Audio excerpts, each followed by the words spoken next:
오늘 함께 나누실 하나님의 말씀은 요한계시록 말씀입니다.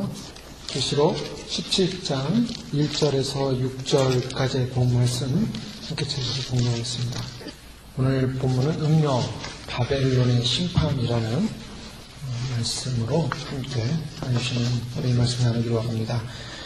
요한계시록 16장의 상황에서 일곱 대접, 하나님의 마지막 심판인 일곱 대접이 실행되는 과정을 우리는 살펴보았습니다. 특별히 영적인 라인, 프라테스 강이 말라서 동방에 오는 왕들의 길이 예비됨으로 마지막 영적 전쟁의 길이 예비되는 상황을 살펴보았습니다. 또 더 나아가서 하나님의 마지막 큰 성전의 보좌로부터 다 되었다라는 마지막 주님의 그런 선포라고 할 수 있죠. 이 다 되었다라는 선포와 함께 번개와 운성과 내성이 큰 지진이 되어 땅에 있는 사람들에게 쏟아졌다. 그러므로 말미암아 각 섬도 산악도 관계없이 사람들에게 쏟아짐으로 사람들이 그 고통 가운데서 하나님 앞에서 그들의 재앙을 받는 모습을 살펴보게 되었습니다. 그런 과정에서 요한계시록 오늘 17장의 말씀은 좀 더 그 안에 숨겨진 이 세상과 그 세상의 주관자에 대한 그런 내면의 모습을, 영적인 실체를 나타내고 있다라고 볼 수 있습니다. 그래서 17장부터 18장, 19장 초반에 이르기까지 10장과 18장에 이 안에 있는 영적인 문제, 즉 하나님의 진노와 하나님의 심판이 쏟아지는 과정 속에 왜 그런 하나님의 진노와 심판이 쏟아져야 하는가, 영적인 실체가 무엇인가를 보여주고 있는 메시지가 담겨져 있습니다. 성경에서 보통 세상이라고 말할 때 세상이라는 개념을 크게 세 가지로 구분할 수가 있습니다. 요한복음 3장 16절에는 하나님이 세상을 이처럼 사랑하사 그랬죠. 그 세상을 사랑하셨습니다. 이 세상이라는 바로 요한복음 3장 16절의 개념은 세상은 영혼들을 말합니다. 영혼들을 사랑했다는 것입니다. 한 사람 한 사람에게 무한한 관심과 사랑을 갖고 계시고 그러한 한 사람 한 사람들의 죄인들을 사랑하셔서 긍휼을 베푸시기 위해서 주님이 이 땅에 오셨다라고 말씀하시고 그 하나님의 사랑을 표현하는 대상으로서 세상이다 라고 말하고 있습니다. 두 번째 다른 세상의 개념을 보면 너희는 세상의 빛이다 라는 말씀을 하고 있습니다. 너희는 세상의 빛이다. 즉 너희는 빛이라는 개념을 통해서 바로 믿는 성도는 세상에 대해서 빛, 그 세상은 어떤 곳인가, 어떤 대상인가. 세상은 바로 우리가 살고 있는 이 사회와 공동체를 말하고 있습니다. 즉 세상이라는 개념이 우리가 빛을 비춰줘야 되는 그러한 빛이 필요한 바로 그 대상이 바로 세상이다. 세상적 개념을 향해서 주님은 세상은 영혼들이고 또 세상은 우리가 필요한 곳이다 라는 그런 개념으로 세상에 대해서 정의를 하고 있습니다. 그러나 세 번째로 보면 세상의 개념 가운데는 요한일서 2장 15절 말씀에 의하면 이 세상이나 세상을 사랑치 말라라고 말씀하고 있습니다. 이제 세상의 개념이 좀 달라지죠. 세상은 아주 개념 자체가 하나님의 사랑의 대상, 영혼의 대상, 죄인이라도 영혼이고 사랑의 대상이지만 또 세상에 그 빛이 필요한 바로 그런 긍정적인 세상을 향한 우리의 관심이지만 그러나 세 번째로는 이 세상이나 세상의 것들을 사랑치 말라라고 정의하고 있습니다. 그러면 이 세 번째 말하는 세상의 개념은 뭐냐면 바로 우리를 신앙에서 떠나게 하는 유혹, 가치관, 죄성을 말하고 있습니다.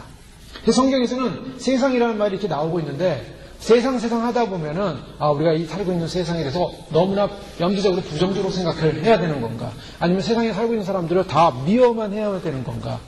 다 개념이 다르죠. 세상 속에 살고 있는 영혼들에 대해서 불쌍히 여기고 긍휼히 여기고 또 이 세상이라는 가치 속에는 우리가 들어가서 하나님의 영광을 드러내야 되는 그런 세상의 대상이지만 그러나 세상이 우리를 유혹하고 세상이 우리를 넘어뜨리려고 하고 하나님께 나가지 못하게 하는 모든 죄악된 요소들에 대해서는 미워해야 한다는 것이 세상에 대한 분명한 개념입니다.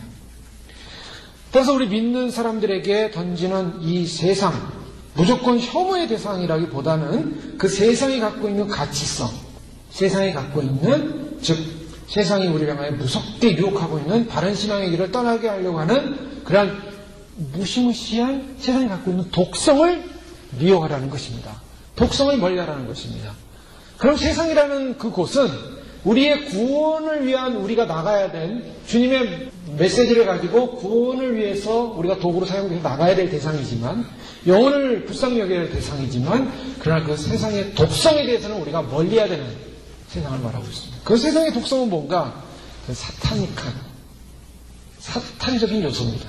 오늘 요한계시록 17장에 나오는 바로 이 세상을 하나님이 심판하실 때 이 세상의 심판의 본질이 무엇인가?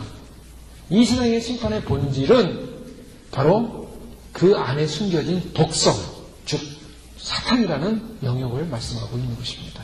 결국 세상을 심판하실 때 하나님의 심판의 궁극적인 타겟은 무엇인가? 그것은 사탄이요, 사탄으로 말미암아 이루어진 모든 죄에 대한 부분입니다.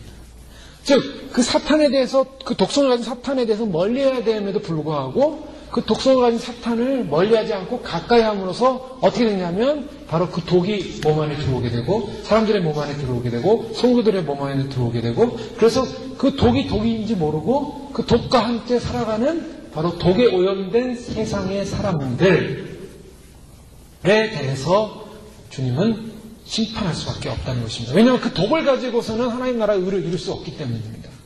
그 독을 가지고서는 하나님 나라의 평화와 하나님 나라의 의와 하나님 나라의 생명과 하나님 나라의 사랑이 이루어지지 않기 때문입니다. 새로운 메시아 시대에 하나님의 의로운 통치가 이루어지는 그런 완전한 사랑과 완전한 의가 이루어지는 세상이 오기 위해서는 반드시 그 독이 제거해야 됩니다. 그런데 그 독이 제거되는 그 원인자는 누군가? 마귀라는 거죠. 사탄이라는 겁니다. 그 원인자가 마귀가 이 세상을 독을 퍼뜨리는 겁니다. 그래서 그 독을 퍼뜨리는데 그 독을 퍼뜨리는 과정 속에서 그 독이 너무나 달콤한 유혹으로 온다는 거예요. 먹음직하고 그것을 갖다가 누리게 되면 세상에서 얻는 또한 행복과 만족감이 어느 정도 유지가 됩니다. 그래서 사람들은 그 독에 대해서 거부감을 갖기가 어렵다는 거예요.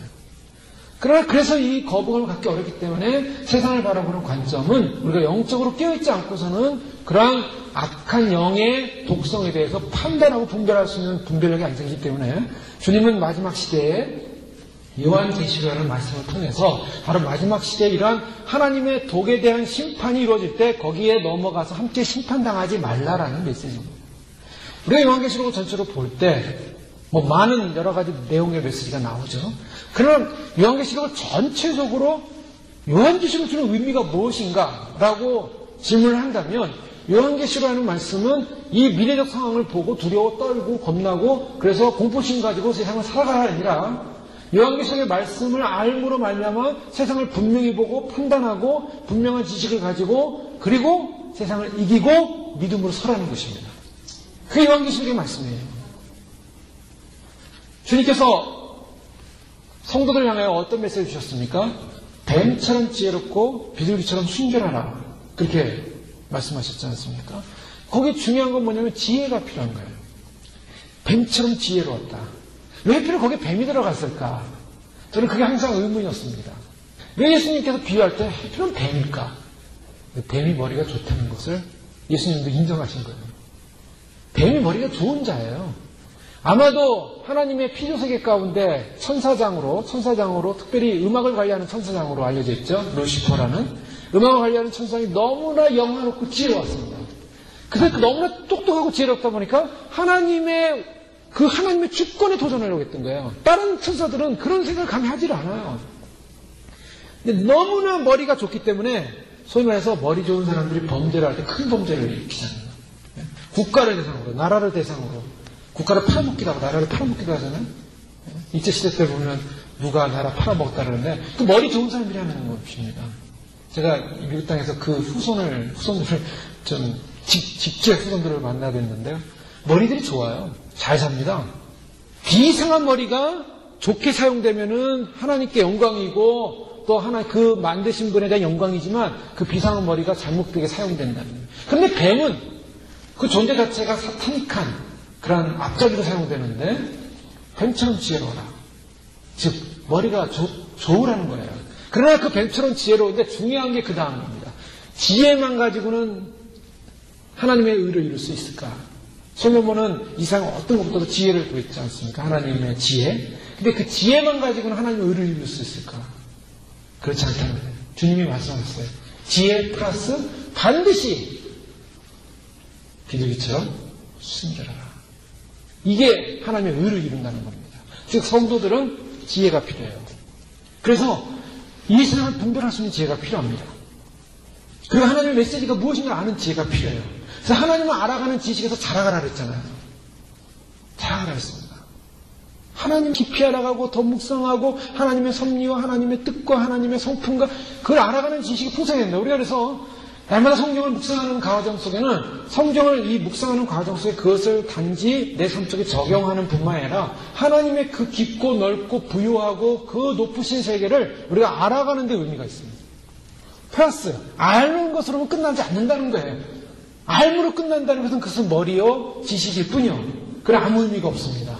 그러면 아는 데서 끝나는 것이 아니라 야고보서의 말씀처럼 믿음으로 행함이 따르는 거죠. 신앙은 바로 이러한 양면적인 그리고 입체적인 모습을 갖고 있습니다. 그런데 뱀처럼 지혜로워라. 똑똑하라는 것입니다. 무엇이 옳고 무엇이 그런 걸 알 수 있는 그런 지혜가 필요하다는 거예요. 그런데 거기서 중요한 것은 비둘기처럼 순결해야만이 그 지혜가 빛난다는 거예요. 근데 뱀처럼 지혜로워라. 그리고 돼지처럼 탐욕스러워라. 이 마귀가 하는 전법입니다.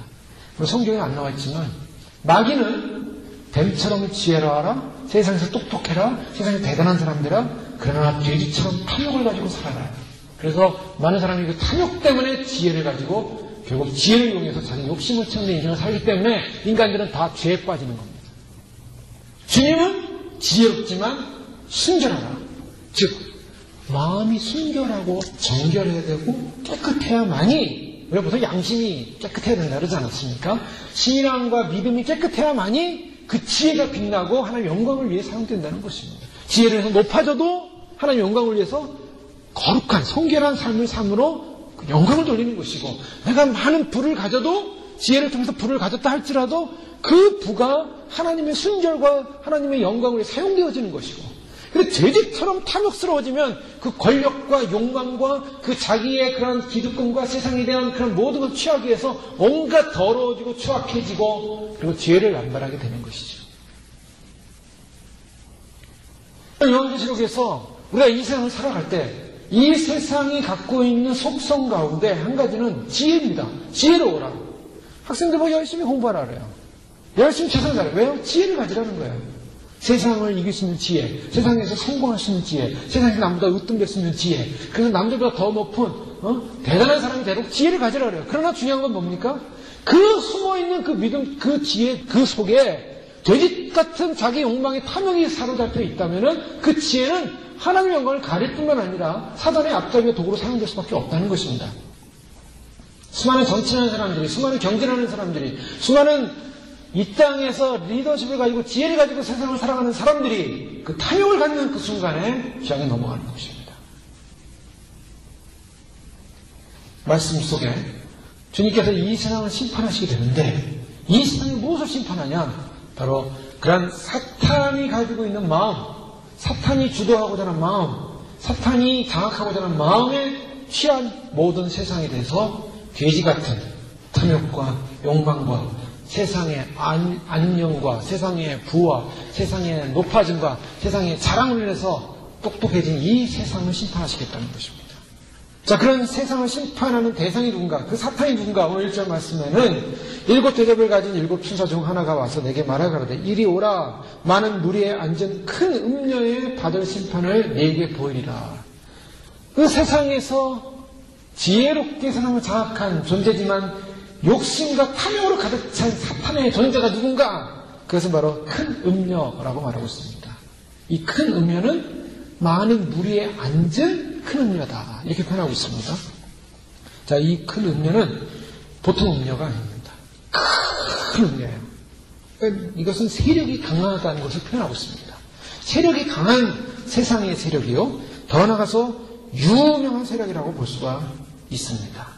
이 음녀의 특징은 3절에 보면 더 자세히 나옵니다. 고성녀로 달리고 광야로가 아니라 내가 보니 여자가 붉은 빛 짐승을 탔는데 짐승을 탄 여자예요. 짐승을 탄 큰 음녀입니다. 자, 큰 짐승을 탄 큰 음녀가 권력을 가진 자 중에 권력을 가진 자들 위에서 군림하는 여자라는 거예요. 짐승 하면 뭡니까? 우리가 요한계시록 13장을 통해서 짐승이라는 존재가 얼마나 강력한 마지막 시대에 이 세상을 주관하는 휘둘르는 존재인가를 알 수 있죠. 그 짐승이 우상을 만들고 거기 절하게 하고 그런 짐승입니다. 근데 그 짐승을 탄 음녀라는 거예요. 그런 짐승과 같은 세상을 상징하는 하나의 상징적 존재로서 그 위에 타서 그걸 조종하는 존재라는 겁니다. 이 음녀가 짐승을 타고 있어요.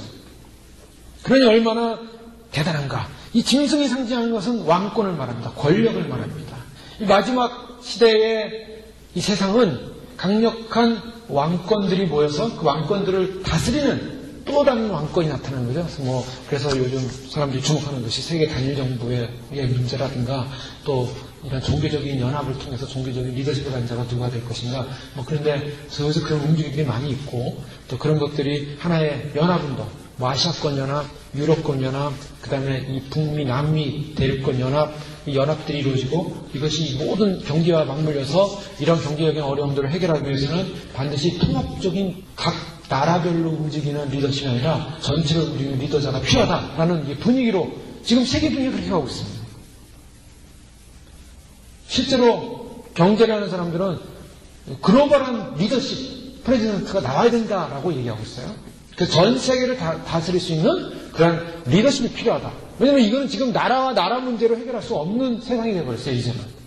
한쪽이 무항 무너지면 다른 데도 무항 무너지고 도미노처럼 다 무너져 나갑니다. 그러니까 이런 전 세계를 통제하면서 다스리는 시스템이 필요하다는 거예요. 그거를 나라마다 리더십들이 다 인정하고 있어요. 그 시스템을 누가 장악할 거냐? 이제 그게 문제죠. 큰 짐승을 탄 큰 음녀.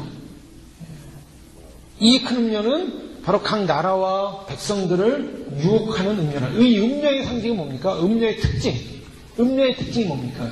음녀의 특징은 유혹하는 자라는 거예요. 유혹해서 타락시키는 것이 음녀입니다.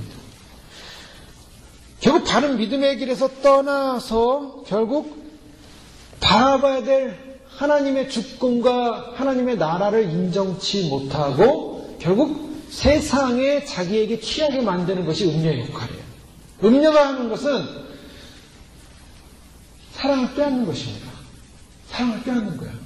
그래서 죄를 짓게 만드는 겁니다. 어떤 사랑입니까? 인간이 본질적으로 창조가 돼서 사랑해야 할 대상은 한 분이에요. 하나님 한 분. 하나님은 우리 아버지시고 우리 창조주십니다. 우리는 하나님과의 관계가 떨어질 수 없는 관계예요. 인간은 하나님과의 그냥 연합관계예요. 그 하나님을, 창조주 하나님을 우리가 기뻐하고 그 하나님을 찬양하고 예배하고 그 하나님의 사랑 안에 머물러야 할 존재가 음녀가 나타나가지고 유혹을 하는 겁니다. 너 하나님보다 내가 더 좋을 거야. 내가 더 매력적이지. 내가 더 예쁘지. 자, 날 봐라. 나는 붉은 옷 예쁜 옷을 입고 화려하게 소위 말해서 유혹하는 여성이라는 거예요. 유혹하는 여성. 그래서 세상 사람들이 하나님을, 거룩한 하나님을 바라보면서 거기서 만족해서 기뻐해야 되는데 세상의 달콤한 유혹이, 너무나 현란한 유혹이 너무나 좋아 보이는 거죠. 믿음의 순결을 지키지 못하게 유혹한 것, 그것이 바로 무엇입니까? 바로 음녀의 역할입니다. 이 음녀는 그래서 어떤 존재냐? 큰 성 바벨론이라는 존재와 함께 음녀 바벨론이라고 합니다. 세상을 상징하고 있어요. 세상을 다스리는 영, 그리고 세상에 높아지고자 하는 영, 하나님을 하나님되게 여기지 못하게 하고 결국 세상에 취해서 세상의 종로로 타며 살아갈 수 있도록 만드는 것. 그래서 주님께서 마지막 때 순결을 지키라 라는 이 순결의 개념은 다른 것보다도 영적인 개념입니다. 음녀의 특징은 세상을 숭배하게 하는 우상 숭배에 있습니다. 하나님을 섬기지 않는 다른 어떤 것도 성경은 우상 숭배라고 얘기하고 있죠. 자, 우상 숭배. 돈을 숭배하거나 명예를 숭배하거나 세상의 자랑을 숭배하거나 세상을 숭배하게 함으로 말미암아 인간으로 하여금 그 세상에서 주는 지혜에 만족하게 하고 자기 탐욕을 채우도록 노력하게 만들어서 결국 세상에 빠지게 하는 것이 음료의 역할입니다. 로마는 바로 그런 대표적인 하나의 상징적 모델이었죠.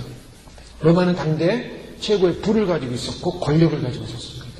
인간이 만들어놓은 제국과 세계 가운데 인류 역사 가운데 가장 화려한 문명을 이룬 바로 제국이 로마입니다.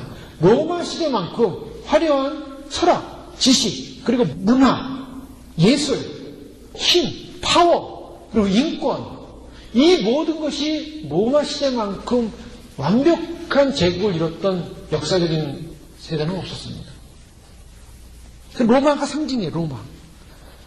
로마가 그런 모습을 가졌을 때 때가 찼다. 갈라디아서 보면 예수님 오실 때가 찼다라는 개념 속에는 바로 마지막 이 인류 전체의 역사를, 세상의 역사를 보여줄 수 있는 완벽한 그런 예표적인 시스템을 갖추었다라는 개념이 담겨져 있죠. 근데 이 로마가 했던 일이 뭡니까? 로마가 심판을 받는 거예요. 그래서 로마는 바벨론의 상징이요, 또 로마를 다스리는 그 정신은 음녀의 상징인데, 바로 사도 요한이 요한계시록을 쓸 때 이 모든 세상은 로마의 세상이었어요. 이 로마가 그러면 했던 일이 무엇인가? 로마가 왜 음녀 역할을 했을까? 왜 세상은 음녀 역할을 하는가? 무엇이겠습니까? 그것은 세상에서 세상의 것을 추구함으로 말미암아 인간이 교만하게 되므로 결국 하나님을 향하여 하나님을 배우게 하고 하나님을 닮아가게 하는 것이 아니라 하나님을 떠나게 했다라는 그런 개념입니다.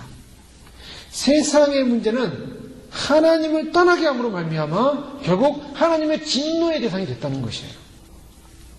나라가 커지고 권력이 강해지면 사람들은 더 겸손해지고 더 하나님을 예배하고 경배하는 것이 아니라 교만해진다는 것입니다.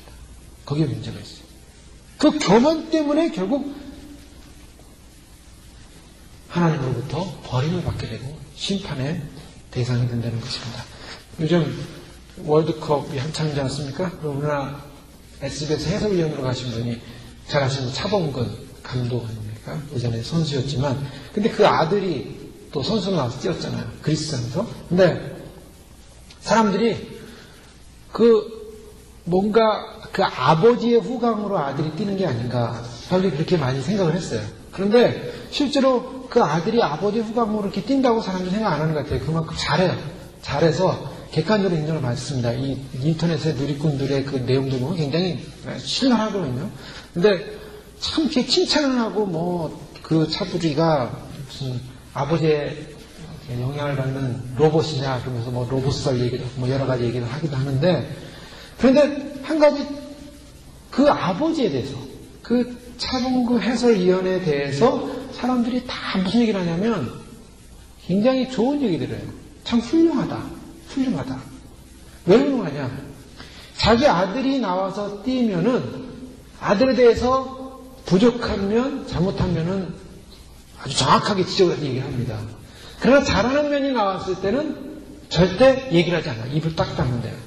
그래서 해설위원 옆에 그 함께 캐스터가 잘했습니다라고 하면은 말을 안 한다는 거예요. 그거를 아주 예민하게 누리꾼들이 다 보고 있어요. 다 듣고 있어요. 그래서 뭐라고 쫙 써놓냐면 자기 아들한테는 절대 자랑하지 않는 아버지.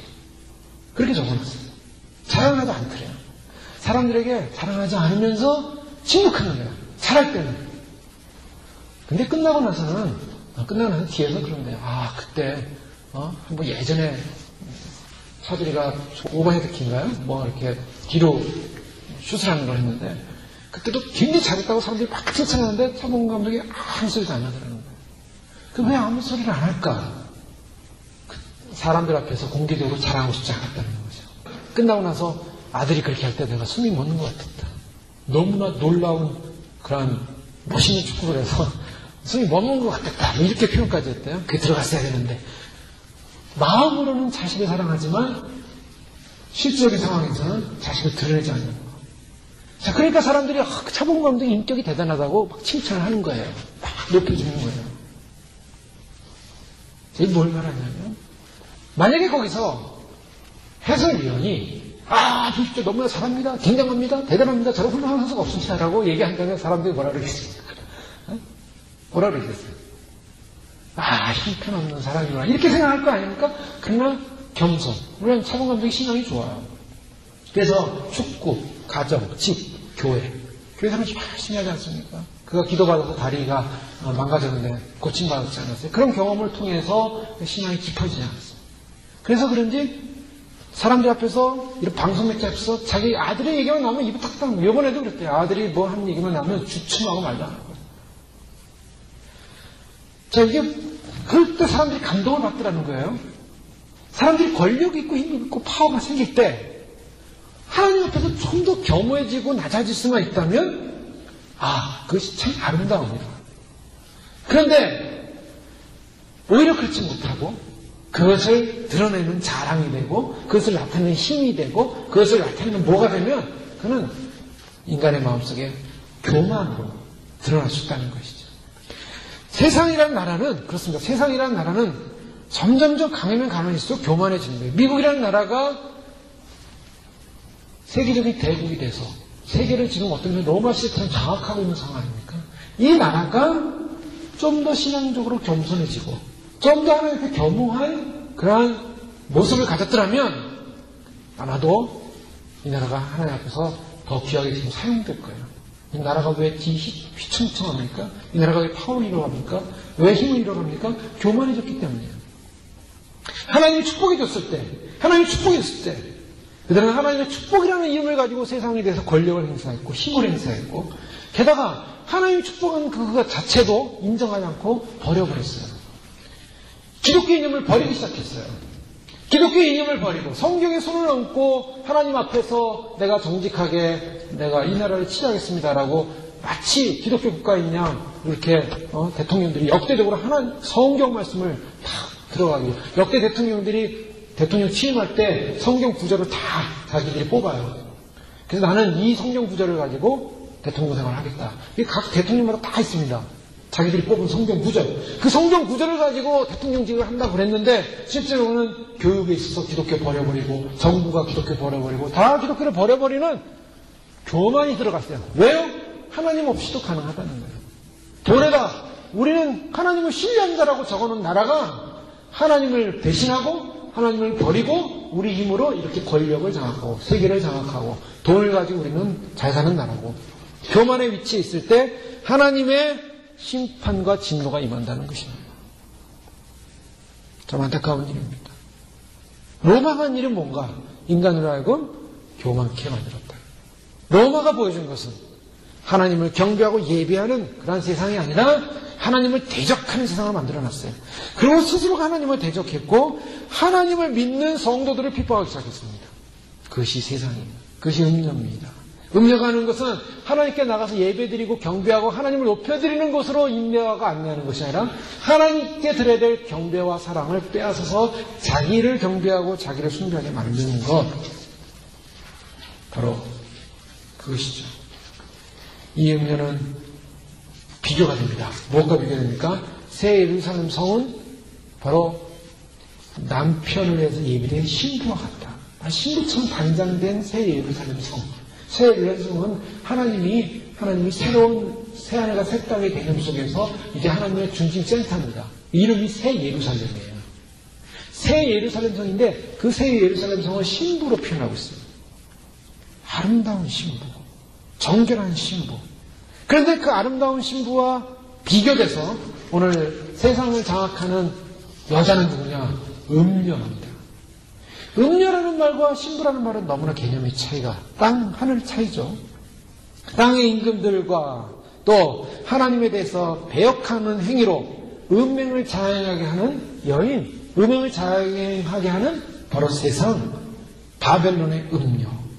많은 물에 앉은, 많은 세상 나라에 앉은, 물이라고 하는 것은 세상을 상징합니다. 세상을 장악하며 그 세상을 주관해가는 그런 많은 물 위에 앉은 전 세계를 장악하는 막강한 파워를 가진 바로 음녀. 예. 영적 바벨론이라고 할 수 있는 바로 로마 제국을 상징하고 마지막 시대에 바로 이 세상을 상징하는 음녀입니다. 즉 세상을 바라볼 때 세상이 세상은 살만한 세상, 좋은 세상이 아니라 그런 영적인 독을 갖고 있다는 걸 우리 봐야 되는 것이죠. 그것이 기독교입니다. 그래서 세상에 취해서 세상이 좋사오니 세상에 취해 살다 보면 우리도 언젠가 바로 그 음료에 빠지게 되는 거예요. 그래서 정신을 차리고 우리는 세상으로 가지 않는 것입니다. 음행에 동참한 사람들은 누군가? 땅에 속한 자들이라고 말하고 있습니다. 땅에 속한 자들의 특징은 뭡니까? 불신자들이고 짐승 숭배자들이고 창세 이후에 생명책에 그 이름이 녹명되지 못한 자들이다 라고 말하고 있습니다. 이러한 자들이 음녀 바벨론과 더불어 하나님을 거역한 음행을 자행하는 것은 필연적인 사건이죠. 즉 음행의 가장 중심되는 내용이 뭐라고 했습니까? 음행하게끔 만든 내용, 우상 숭배입니다. 세상을 숭배하는 거예요. 하나님을 거역하는 것입니다. 그 우상 숭배를 위해서 그들은 하나님을 예배하고 하나님을 경배하는, 하나님을 신뢰하는 성도들을 핍박해요. 그래서 성도들의 피와 예수 증인의 피에 취한 자들, 6절 말씀에 그렇게 말씀하고 있죠. 또 내가 보면 이 여자가 성도들의 피와 예수의 증인들의 피에 취한 자들, 이 여자는 음녀인데 이 음녀의 특징은 바로 우상 숭배고 하나님을 섬기지 못하게 함으로 말미암아 하나님을 섬기는 백성들을 핍박함으로 그 피에 취했다. 세상입니다. 세상은 겉으로 보기에는 좋아 보이지만 자기를 따르지 않고 자기를 섬기지 않는 사람들에 대해서는 거절하는 게 세상이에요. 여러분 우리가 세상을 살면서 기독교인으로서 그런 걸 많이 경험할 수 있지 않습니까? 내가 기독교인으로 세상을 살아가는데 세상이 기독교인에 대해서 기뻐하지 않는다는 거예요. 왜요? 그들과 같지 않기 때문에, 같은 사상을 갖지 않았기 때문에. 왜냐? 세상은요, 이 음녀는 세력이 얼마나 강한지 출세하려면 음녀를 통하지 않으면 안 됩니다. 그래서 음녀에게 입을 맞추고 그 발에 무릎을 꿇고 입을 맞춰 출세할 수 있는 거예요. 그 음녀에게 한번 잘못 보이면은 그 음녀는 완전히 그 잘못 보인 대상에 대해서는 제거해버립니다. 마치 우리나라 독재시대 때 기업이 잘 되려면은 그 독재 정권을 가진 대통령이 가서 절을 해야 돼요. 돈도 바쳐야 되고 비리도 봐줘야 되고 그래야지 그 권력이 자기를 보호해주고 비호해줘서 그 기업을 유지할 수 있어요. 그걸 거부하는 기업은 어떻게 됩니까? 세금 감사니 뭐니 해가면서 기업을 무너뜨리잖아요. 대표적으로 한국의 국제빌딩, 국제기업인가요? 그것이 전두환 때 완전히 다 공중분해 되지 않았습니까? 유한양행도 돈을 안 갖다 바쳤어요. 안 갖다 바치니까 그냥 와서 비리조사한다고 다 뒤졌는데 너무나 정직하게 해서 기업을 운영하니까 도저히 걸고 넘어갈 게 없는 거예요. 그래서 그 유한양행을 뭉 넘어뜨렸대요. 어떤 면에서는 그 철저한 권력을 가진 음료 앞에 절을 하고 거기에다 하부를 하고 그래야만이 같이 공생할 수 있는데 믿음으로 바르게 진실되게 가려고 하니까 그 권력의 세력들이 인정하지 않더라는 거예요. 로마 자체는 거대한 세상 권력입니다. 그래서 모두가 그 권력 앞에 절을 했어야 돼요. 로마가 사실은 정직한 사회가 아니고 아부하는 사람들, 출세를 원하는 사람들, 믿음의 정조를 팔아버리는 세상이었어요. 그래서 그들은 너무나 아부했기 때문에 소아시아 지방에는 황제를 우리가 숭배하겠습니다. 우리는 로마에 맹종합니다. 그래서 황제 숭배를 해서 스스로가 황제 신전을 만들어서 황제를 절하고 황제를 숭배하고 그런 일들을 자행했어요. 세상 사람들은. 왜? 그래야지 로마로부터 인정을 받고 자기 나라가 잘 되고 편안할 수 있으니까. 그러나 기독교인들은 내가 황제를 숭배할 수 없다. 내가 세상의 황제를 숭배할 수 없다라고 하니까 로마 정부가 기독교인들을 핍박한 것입니다. 자, 바로 그것이죠. 우리가 기독교인 이 땅을 살아갈 때 때로는 내가 믿음을 지키는 것 때문에 사람들로부터 비난과 어려움을 당할 수가 있습니다. 왜냐? 우리는 같이 타협할 수 없는 존재들이기 때문에. 같이 취할 수 없는 존재들이기 때문입니다. 분명합니다. 하나님이 그러한 성도들의 헌신과 성도들의 피를 귀하게 여기시는 거예요. 값지게 여기시는 겁니다. 비교할 수 없는 것입니다. 단지 지금 편하다고, 단지 지금 좀 잘해보자고 세상의 모습 앞에 똑같이 나가기 시작한다면 그거는 무너지는 거예요. 세상이 취하는 겁니다. 그래서 마지막 때 믿음을 지키라, 정조를 지키라, 정조를 지키라 라는 정조를 지키는 것, 순조를 지키는 게 무엇입니까? 우상에게 전하지 않는 거예요. 옷을 벗고 다니지 않는 자가 복이 있다. 지난 시간에 살펴봤을 때 그 옷을 벗지 않는다는 게 무슨 말씀입니까? 라오디아 교회는 그들은 부자교회예요. 우리 부족함이 없다는, 너희는 벌거벗은 존재예요. 아내가 사서 눈에 발라보라고 하지 않았습니까? 벌거벗다라는 말은 무슨 말씀입니까? 정조를 잃어버리고 정조를 잃어버린 사람들. 이스라엘은요, 요즘 예레미야서를 제가 큐티를 계속 하지만 성경 말씀 통해서 이스라엘은 무엇이 문제였습니까? 그들은 하나님 주신 축복으로 여기면서 하나님의 말씀을 지키지 못했어요. 그들이 할 수 있는 일은 가나안에 들어가서 가나안의 문화를 바꾸는 것이었습니다. 그들은 가나안의 문화에 동화되는 존재들이 아니었어요. 가나안에 가서 그들이 섬겼던 우상들, 바알들, 아세라들, 그래서 다 없애버리고, 그런 목성들을 없애버리고, 오직 여호와 하나님만을 섬겨야 됩니다라고 외치는, 그리고 그 모습을 보여주는 그러한 존재들이었어요. 그런데 그들은 들어가자마자 뭐였습니까? 쉽게 살고 싶어서, 편하게 살고 싶어서, 결국 바알을 섬기고, 아세라를 섬기고, 그래서 쉬운 길로 가기 시작했습니다. 자, 쉽게 가는 거, 쉽게 가는 거, 그것이 하나님을 떠나는 행위였습니다. 우리가 세상을 향해서 쉽게 가는 거, 하나님을 배역하는 행위가 될 수가 있습니다. 세상의 유혹에 빠져드는 행위가 될 수 있습니다. 왜 그렇습니까? 이유는 분명합니다. 1차적으로 믿음이 부족하기 때문에. 이유는 분명히 세상 사람들과 다른 것입니다. 그 세상 사람과 다르다는 그 근거는 뭡니까? 우리 안에 성령님이 계시기 때문에 성령님이 우리로 하여금 바른 신앙을 갖게 하십니다. 세상을 쫓아서 가는 바로 그 순간에, 바른 신앙이 없어지는 그 순간에 우리는 평안이 사라져 버립니다. 그래서 마지막 때 바로 이 세상으로부터 구별된 삶, 그것이 거룩이라는 거예요. 너희가 거룩하라 라는 이 메시지는 구별된 삶을 살라는 것입니다. 결국 두 종류의 삶이죠. 하나는 세상이 좋아서 세상의 것을 위하여 사는 사람이 있고, 세상의 유혹이나 죄를 받아들이며 사는 사람들이 있고, 우리는 이 세상에 있는 것을 받아들이지 않습니다. 그냥 보기는 합니다. 세상이니까. 그러나 그 안에 들어가서 함께 살지는 않는다는 거예요. 그것이 바로 하나님이 주시는 것만을 붙들고 가는 믿음의 사람들. 어떤 면에서 우리는 세상과 유리벽이 있을 수밖에 없어요. 그거를 외로워하거나 그거를 슬퍼할 필요가 없습니다. 유리벽이 있는 것을 슬퍼할 필요. 나도 저렇게 하고 싶은데. 나도 저렇게 하고 싶은데. 가지 못하고 안타까워하고 있어요. 그러면 그거는 신앙이 아니죠. 지옥불을 보면서 나도 저기 들어가서 뜨거워지고 싶은데, 나도 삭히고 싶은데, 그런 사람이 있겠습니까? 아마 지옥불을 보면 안 그럴 거예요. 그 근처도 가기 싫어할 거예요. 그 유리벽이 있는 게 얼마나 감사한지 몰라요. 믿음의 유리벽, 성령의 유리벽, 신앙의 유리벽, 그걸 넘어가면 안 되는 거예요. 근데 우리는 얼마나 거기를 참 넘어갔다 옵니까? 그래서 가족들처럼 몰래 넘어가서 거기서 다시 넘어오고, 그런 일이 얼마나 많아요. 하나님 우리에게 유리벽을 주셨어요. 세상과 같지 않아요. 세상은 보여요. 보인다. 우리의 영역 속에 세상 돌아가는 걸 다 봐요. 그러나 우리는 그 안으로 넘어가지는 않아요. 그런 개념이죠. 하나님을 모르는 사람들이 이 세상에 좋은 것을 다 가져가도 우리는 보고 있어야만 합니다. 세상에 똑똑한 사람들이, 세상에서 잘 나간다는 사람들이, 세상을 연구한다는 사람들이 세상에 돈을 다 가져가도 나에게 별로, 내가 믿음대로 살기 때문에 별로 못 가져도 그냥 보고만 있어야 돼요. 나도 저들과 똑같이 살자 하고서 쫓아가서 똑같이 취한다면은 그거는 신앙인의 정체성이 아닌 거죠. 어떤 면에서는 세상을 바라볼 때 우리는 놓치는 게 너무 많을지도 모르겠습니다. 그러나 성도의 길은 그래서 좁은 길이에요. 오직 내가 인간적인 능력을 다 발휘하지 않고서라도 가야만 하는, 말씀에 순종해서 걸다 보면 때로는 내 인간적인 능력조차도, 내 인간적인 힘조차도 사용하지 않는 것입니다. 내가 머리를 쫙 굴려가지고 내가 세상에서 이것도 해야 돼. 내가 머리를 쫙 굴려서 내가 세상에서 그렇게 안 하더라도, 내가 능력이 있지만 안 하더라도 주님의 말씀대로 걸어가는 것, 때로는 그것이 포기 되어지더라도 걸어가는 것, 그것이 신앙이에요.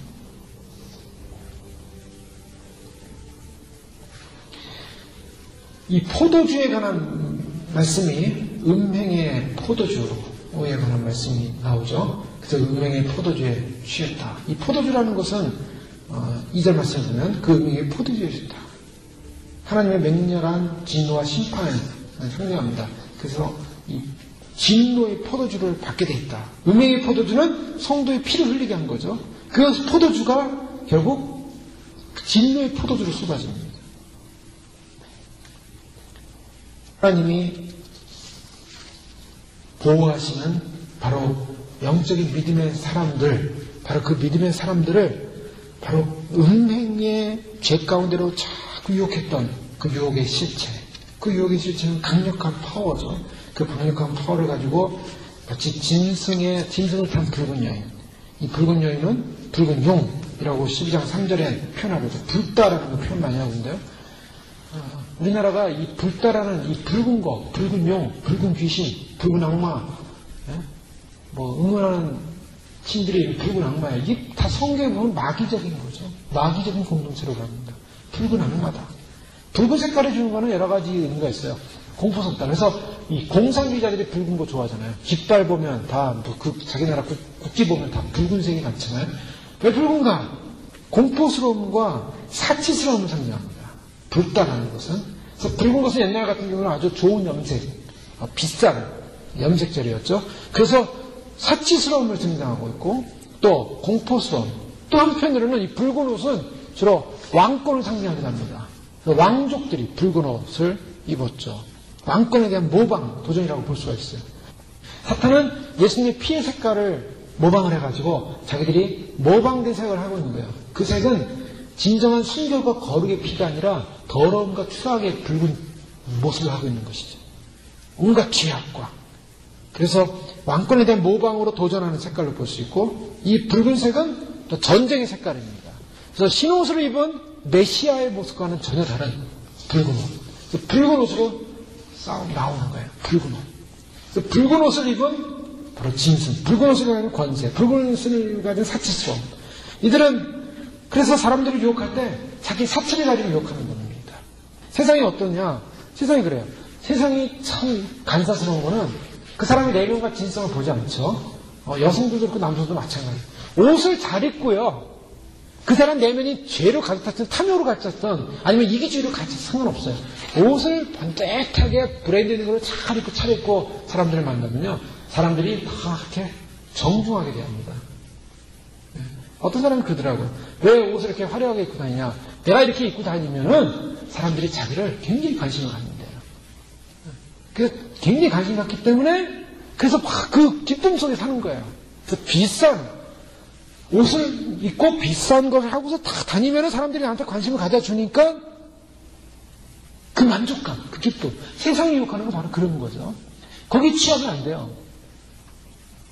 거기에 취하면 안 돼요. 그 만족감과 기쁨이 물론 생길 수도 있겠죠. 저도 가끔 보면요. 주일날 양복을 입고 오지 않습니까? 무슨 일이 있어서 어디에 무슨 사람을 만나다가 어디 가면요. 사람들이 벌써 대우가 딱 달라요. 벌써 와서 얼마나 정중하게 얘기하고, 그 다음에 자세하게 얘기하고, 아주,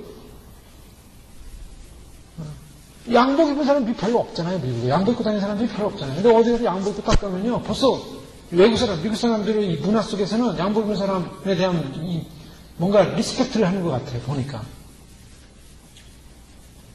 그래서 참 이상해요. 왜 평상시하고 다른 태도로 사람들 볼까? 옷이었어요, 옷. 오늘은 양복을 입은 날이구나. 야, 옷이 이게 세구나. 그걸 느껴요. 그래서 사람들이 이 옷에 대해서 관심을 갖는구나. 사람은 똑같은데 옷을 뭐를 입느냐에 따라서 사람들이 대하는 태도가 달라지더라는 거예요. 그래서 무슨 중요한 일을 할 때는 옷을 좀 정장을 입고 딱 가면 일이 잘 되겠구나. 그래서 사람들이 옷을 이렇게 입는지 모르겠어요. 그런데요, 가만히 보면 이 사치라는 것, 어떤 행위를 위해서, 어떤 행사를 위해서, 어떤 예식을 갖춘다는 건 중요하죠. 그러나 그것이 하나의 나를 만족시키게 한 하나의 도구가 돼서 내가 거기서 취해서 산다면 그것은 사단, 음료가 하는 행위입니다. 사치스러움을 통해서 사람들을 유혹하는 거예요. 그 사람들이 얼마나 현혹됩니까? 내용은 모르는데, 속은 모르는데 거기에 유혹이 돼버리는 거예요. 이런 사람들을 유혹해서 그들이 하는 건 뭡니까? 결국 하나님을 모독하는 것입니다. 하나님을 모독하는. 그들의 정체가 나옵니다. 그들의 정체가 뭐냐면 굉장히 사치스러운데 그 여자는 사진을 보십시오. 자줏빛, 붉은빛 옷을 입고 굉장히 화려한 거예요. 유혹하는 겁니다. 금과 보석과 진주로 꾸미고 이야 물질도 있어 보이고 굉장히 좋아 보여요. 번쩍번쩍해요. 손에 금장까지 들었어요. 근데 그 안에는 뭐가 있습니까? 그게 중요하죠.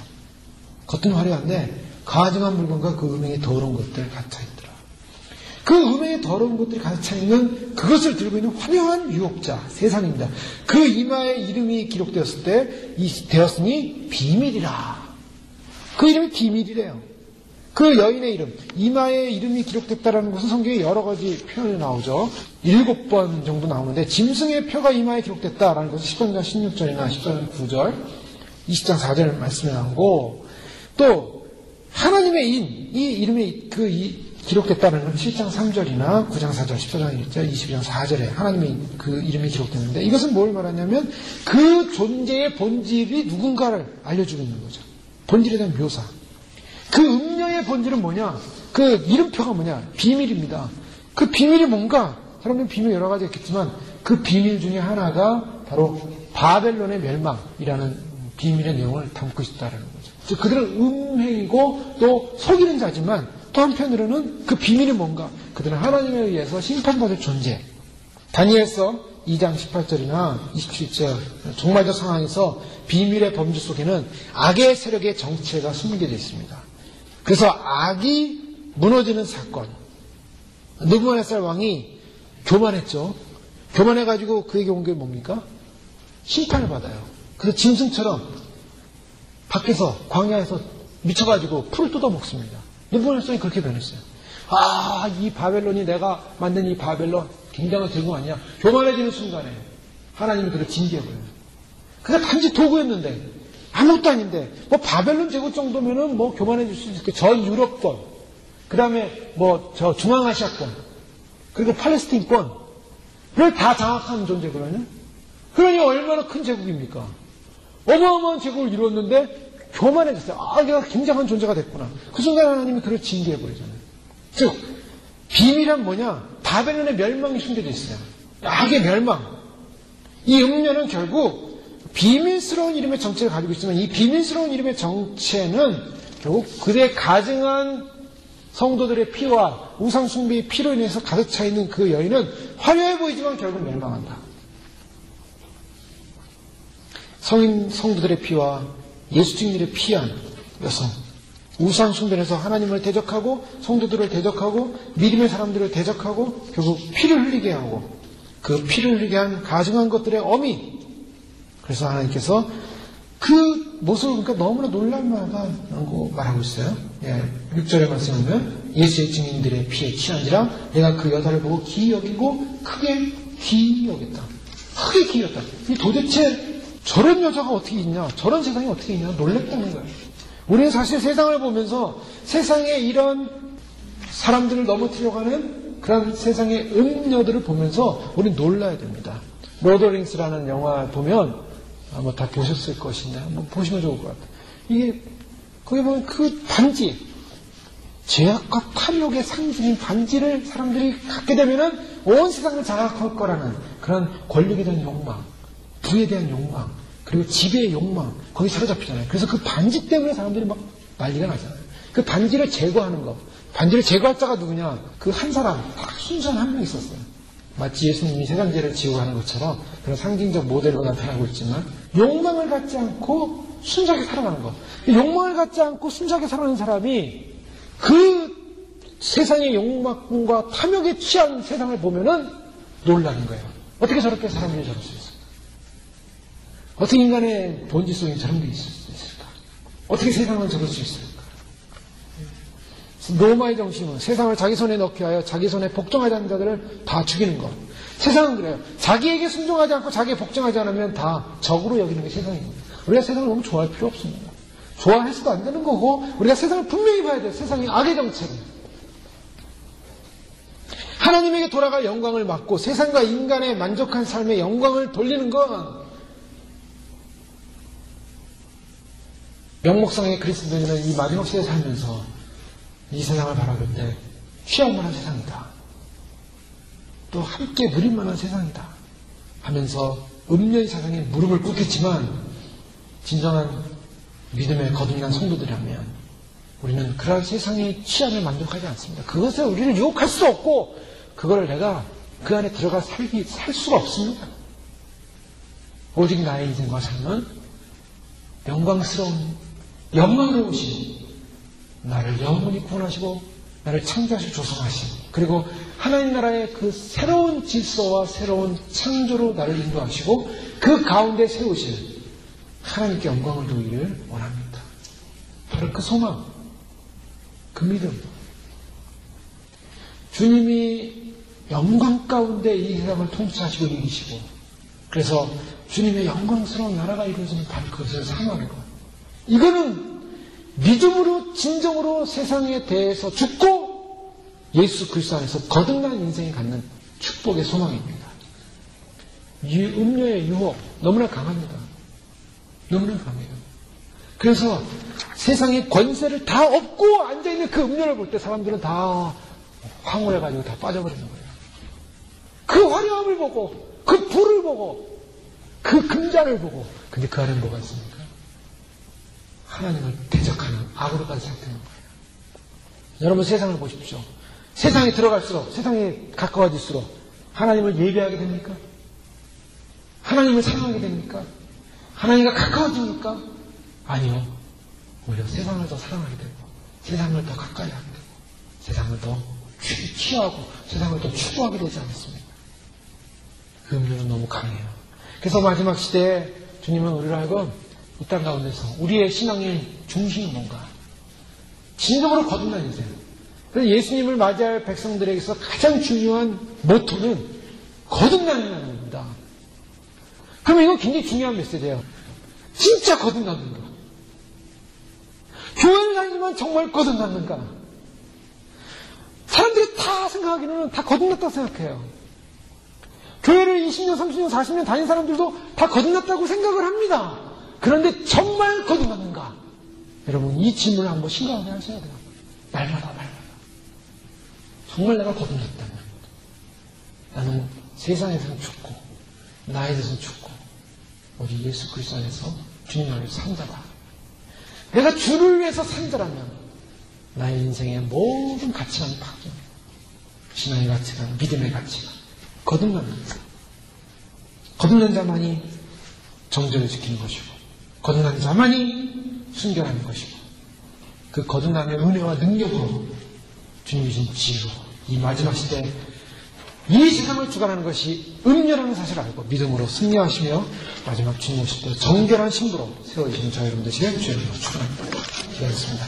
말씀 기억하면서 기도하겠습니다. 주님 그렇습니다.